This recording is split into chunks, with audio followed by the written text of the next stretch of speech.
સુરતમાં સામૂહિક આપઘાતની ઘટના બનતા પોલીસ દોડતી થઈ ગઈ છે। પરપ્રાંતીય યુવાને પત્ની અને પુત્રને ઝેર આપી પોતે ગળે ફાંસો ખાઈ આપઘાત કરી લીધો હતો।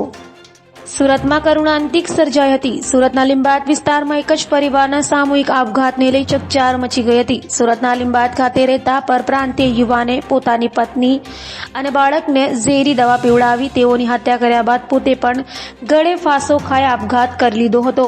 બનાવની જાણ થતાં પોલીસ કાફલો સ્થળે દોડી ગયો હતો અને લાશને કબજે લઈ પીએમ અર્થે મોકલી હતી। જો કે કયા કારણોસર સામૂહિક આપઘાત કરાયું તે જાણી શકાયું નથી।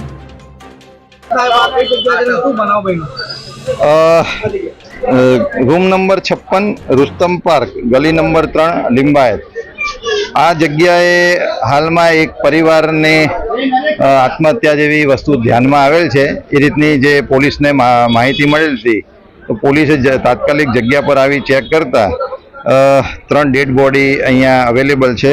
जेमां सोमेश भिक्षापति जिल्ला उमर वर्ग 38 एनी वाइफ है निर्मला सोमेश 32 वर्षनी है और एनो 7 वर्षनो दीकरो है देवऋषि सोमेश।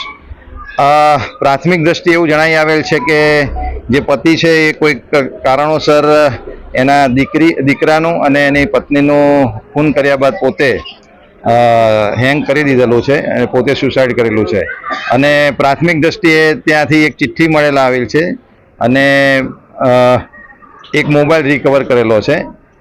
ए मोबाइल अंदर एने थोड़ा वीडियो उतारेला है। ये हवे तपासनो विषय है कारण के एने पोतानी जे तेलुगु लैंग्वेज के पोतानी जे मूळ भाषा है एमां उतारेला है।